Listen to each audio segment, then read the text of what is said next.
ये माई ये, आम्हा सर्वांना तुझ्या त्यागाची पूर्ण कल्पना आहे. आपल्या कुटुंबासाठी, घरातल्या सर्वांसाठी आणि एवढंच नाही तर आपल्या परमपूज्य सौभाग्यासाठी सुद्धा. माई, तुझ्या आवडत्या कहाणीची आता वेळ झाली आहे. इंदुमतीच्या सौभाग्य प्राप्तीच्या या लढाईमध्ये नेमकं आता काय घडतंय ते आता आपण पाहूया. इकडे कांचनमाला संतापली आहे आणि तिने इंदुमतीला दरबाराच्या बाहेर हुसकावलाय. इंदुमती मोठ्या पोट तिडकीने सांगतेय की एक वेळेला तरी मला महाराजांना भेटू द्या. पण मात्र हे ती मान्य करत नाहीये कांचनमाला.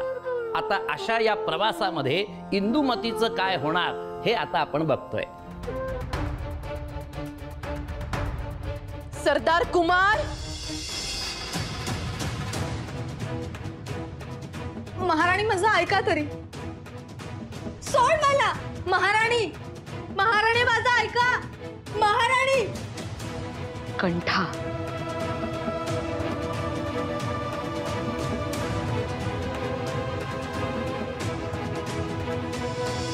चल. महाराणी. विनाशकाले विपरीत बुद्धी म्हणतात ते उगीच नाही. अखेर तुला तुझी पात्रता समजलीच. हे सगळं टाळता आलं असतं जर तू मला हो म्हणाले असतीस तर. मी आपण होऊन तुला महाल देणार होतो, पण तू माझा उपमर्द केलास.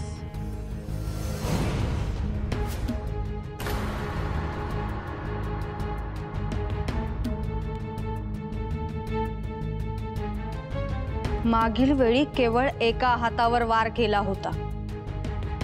पुन्हा जर माझ्या वाटेला जाशील तर हातच छाटून टाकेल. भिक्षा मागायला देखील तुझे हात तुझ्या उपयोगी पडणार नाहीत.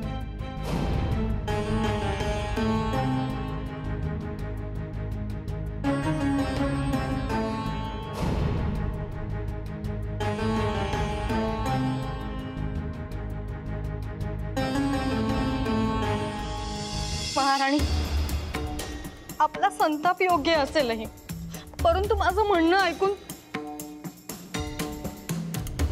झाला तेवढा तमाशा पुरे झाला. आता मला तुझी पावलं या महालाच्या आत काय तर या नगरीच्या वेशीच्या आतही दिसता कामा नये, नाहीतर परिणाम भयानक होतील. महाराणी, तुम्ही द्याल ती शिक्षा मला मान्य असेल. केवळ एकदा मला महाराजांना भेटू द्या. आयुष्यभर मी शापित म्हणून जगत आले, यापुढेही जगेन, पण एकदा महाराजांचं दर्शन घेऊ द्या. हा कंठा,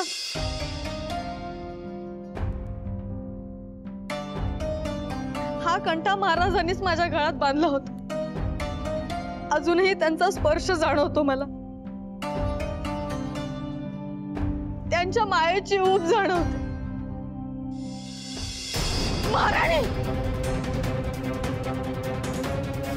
आत्ताच्या आत्ता हिला या राज्यातून हकलून द्या.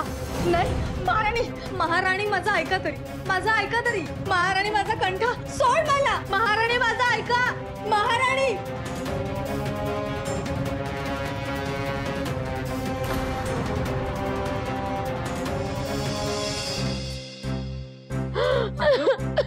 अगं रडू नको, अशी रडू नकोस. हे जगच असं आहे. इथे आपल्या चांगुलपणाची कुणाला काही किंमत नाही. आणि शेवटी प्रश्न संस्कारांचा आहे. ते तुझ्याकडे आहेत, ते त्या सामान्य गणिकेकडे येतीलच कसे? तोंड सांभाळून बोला मातोश्री. तुम्ही जिचा उल्लेख करत आहात ती आता कोणी गणिका नाही, ती एक महाराणी आहे.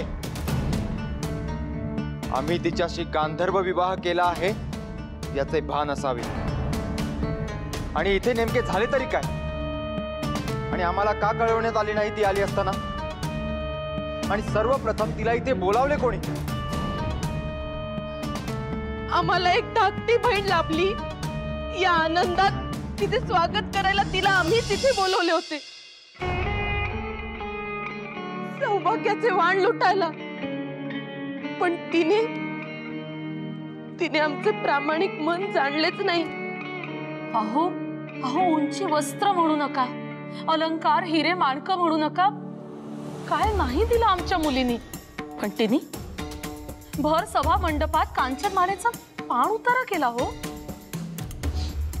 आपल्याच माणसाचा कोणी दुष्टावा ठेवत नाही मातोश्री. तिने आमचा केलेला अपमान आम्ही विसरलो सुद्धा, पण वाईट आम्हाला इतक्याच गोष्टीचे वाटते आहे की महाराज, तुम्ही तिच्यावर इतके प्रेम केले, तिच्यात मन गुंतवले, पण ती तुमच्या प्रेमाचा पाठ सोडून तुम्हाला सोडून निघून गेली. असं कसं कोणी करू शकतं का? शेवटी गणिकाच ती. माणसाचं मन प्रेम तिला कुठे कळतंय? आणि हाच फरक आहे तुझ्यात आणि तिच्यात. शक्य नाही, इंदुमती असं वागणंच शक्य नाही. आमचा विश्वास नाही यावर. प्रेमात अंध असलेलं मन हे स्वीकारूच शकत नाही महाराज, हे आम्हासही ठाऊक आहे. पण पण हे बघा, हा कंठा.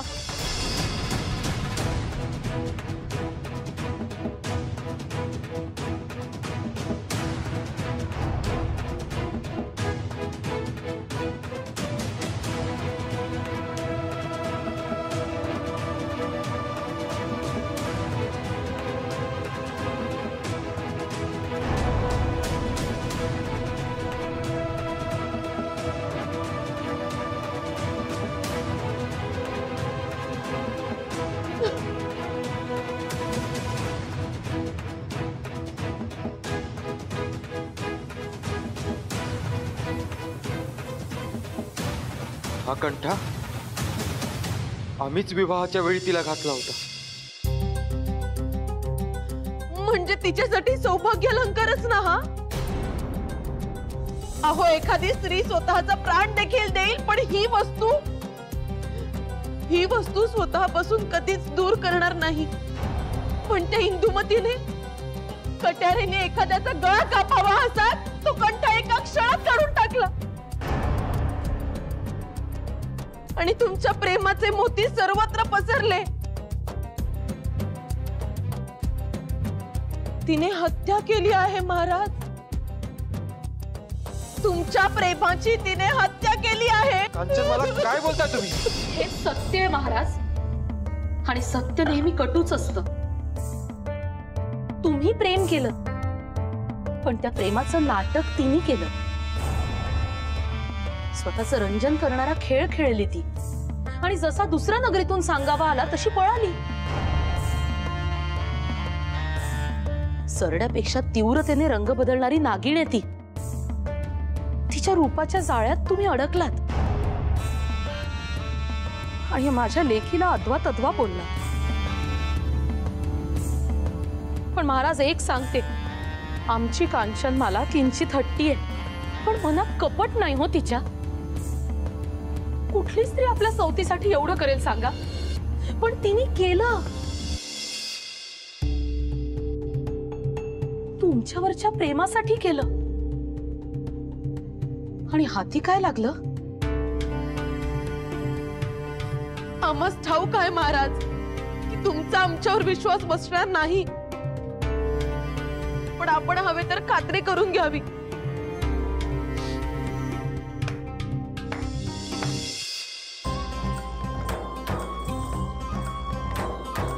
सरदार कुमार, तुम्ही होतात ना इथे जेव्हा हा प्रसंग घडला?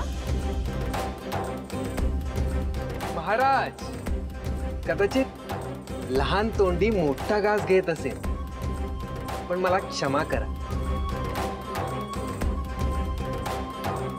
महाराणी जे बोलत आहे ते तंतोतंत सत्य आहे. त्या इंदुमतीने आम्हालाही भुलवायचा प्रयत्न केला होता. ती हेच बघत होती की कधी आमचं पाऊल घसरेल, आणि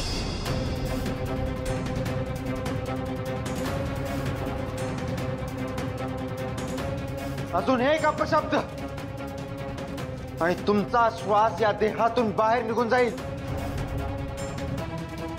तिच्याबद्दल हे बेताल वक्तव्य तुम्ही करताय, विसरू नका, ती आमची पत्नी आहे, महाराणी इंदुमती.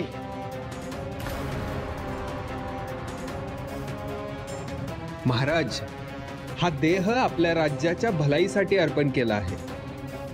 हा देह तुमचा, हा प्राण देखील तुमचाच. आणि माझा मृत्यू जर इथेच लिहिला असेल तर मृत्यूच्या दारात कोणी असत्य बोलत नाही महाराज.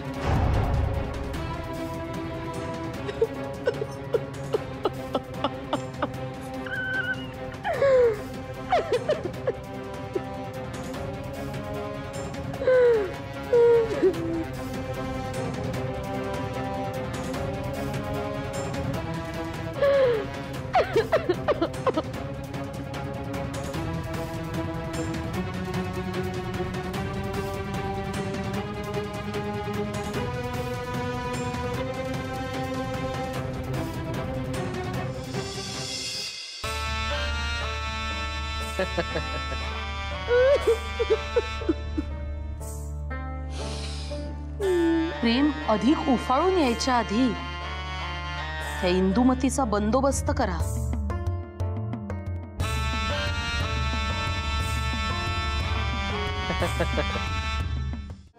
हे असं सौभाग्य मला हुलकावणी नाही देऊ शकत. काहीही झालं तरी मला महाराजांना एकदा भेटायचंय.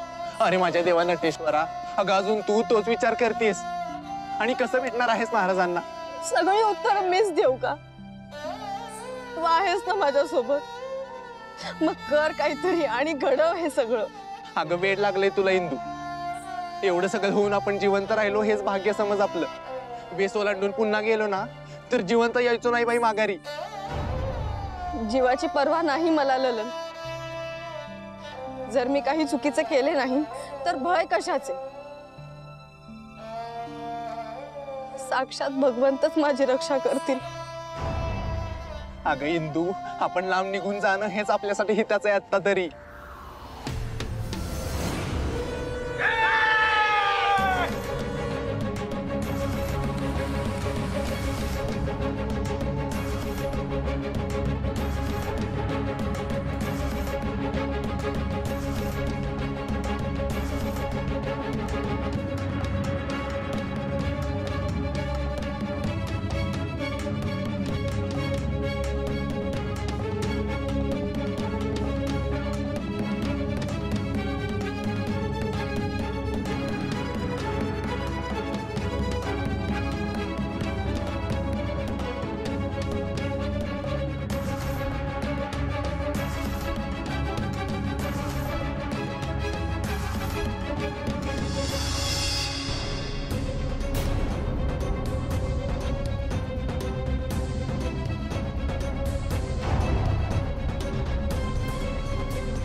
हे कोण?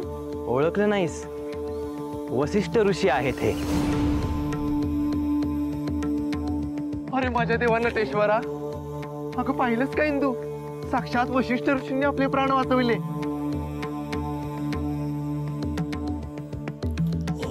मी म्हणाले होते ना, साक्षात भगवंतच आपली रक्षा करेल. आता ऋषींनी आपल्याला जीवदान दिले, पुढचा मार्गही ते नक्कीच दाखवतील.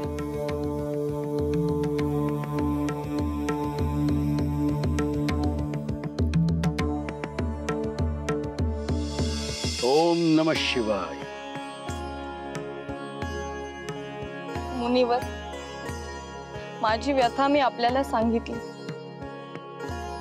आपण माझे प्राण वाचवलेत, याकरिता आजन्म उपकृत राहीन मी आपली. ओम नमः शिवाय. बालिके, उपकारच मानायचे झाले तर त्या विधात्याचे मान, आमचे नाही. आम्ही केवळ निमित्त मात्र ठरलो. तू एक निरागस बालिका आहेस. ते दुष्ट तुझे प्राण हेरायला आले होते म्हणून वाचवणे कर्तव्यच होते. याचा मतितार्थ असा की तुझ्या आयुष्यात अजूनही काहीतरी शिल्लक आहे जे पूर्ण घडल्याशिवाय तुला मुक्ती देणं योग्य नव्हे. म्हणूनच तुझे प्राण हिरावले गेले नाहीत. हे दैवी खेळ माझ्या ध्यानी येत नाहीत, परंतु मला इतकेच ज्ञात आहे की आपणच मला पुढील मार्ग दाखवाल. स्पष्टपणे बोल बालिके. मी इंदुमती. मी एक सामान्य गणिका.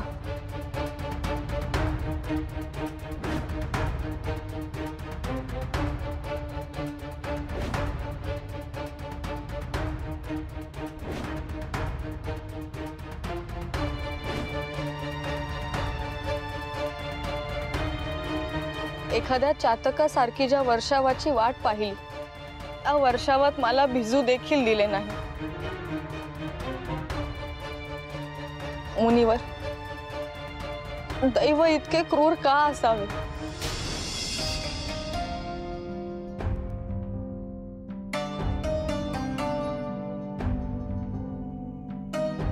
इंदुवती, दैवाचे दान प्रत्येकाच्या ओंजळीत कोणते फलित घेऊन येईल हे सांगणे मोठे कठीण आहे. एखाद्याची ओंजळ सुखाने भरून जाईल तर कधी ती उपेक्षित राहील. हाताची 5 बोटे जशी समान नसतात तसंच नशिबाचं असतं. दुर्दैवाने तुझ्या नशिबात सौभाग्याचं सुख नाही.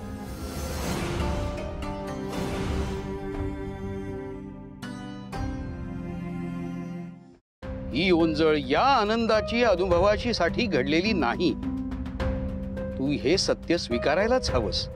नाही मुनिवर, असे बोल नका लावू. आपले शब्द माझ्या मनावर आसुडाप्रमाणे आघात करीत आहेत. हे एकच सुख होते ज्यासाठी मी जिवंत होते. माझ्या सुखात माझा प्राण आहे. आपण सांगाल तो उतारा मी करेन. हे नियतीचे चक्र मी फिरवेन. आपण मार्ग सुचवा. कृपया आपण मला मार्ग सुचवा मुनिवर. अगतिक होऊ नकोस. सारासार विचार कर आणि निर्णय घे. आपणच आता म्हणालात, माझ्या आयुष्यात असे काहीतरी घडू पाहत आहे ज्यासाठी मी जिवंत आहे.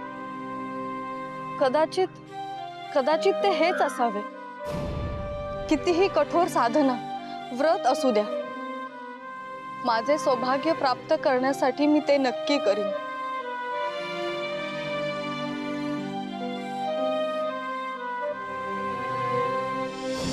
तुझी तळमळ अत्यंत खरी आहे आणि त्याच बळावर नियतीचे दान तुला तुझ्या पक्षात आणावे लागेल.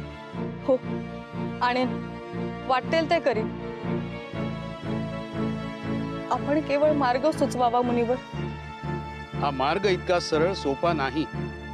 सहस्त्र वर्ष झाल्यानंतर एखाद्याच्या नशिबी असे दान, अशी साधना किंवा असं व्रत करण्याची वेळ येते. हे सौभाग्याचं व्रत आहे. तडीस नेणं महाकठीण. ते तू पूर्ण नाही केलंस तर करीन मुनिवर. माझे सौभाग्य प्राप्त करण्यासाठी मी हे व्रत पूर्ण करेन. उतणार नाही, मातणार नाही, घेतला वसा सोडणार नाही. उत्तम. उद्या पहिल्या प्रहरी शुचिर्भूत अवस्थेत आश्रमात ये. त्यानंतरच तुला सौभाग्याचे व्रत सांगण्यात येईल. शुभम भवतु.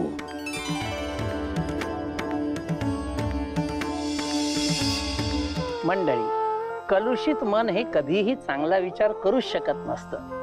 ते कायम घात आणि दगा करण्याचं षड्यंत्र करण्याचे विचारच मनामध्ये ठेवत असतं. एका बाजूला कांचनमाला ही अशा मनाची राणी आणि दुसऱ्या बाजूला इंदुमती ही सचोटी, संस्कार आणि प्रेम याची पुरस्कर्ती आहे. या इंदुमतीचा पुढचा प्रवास कसा असेल ते बघूया पुढच्या भागामध्ये. पण तोपर्यंत उतू नका, मातू नका, घेतला वसा टाकू नका.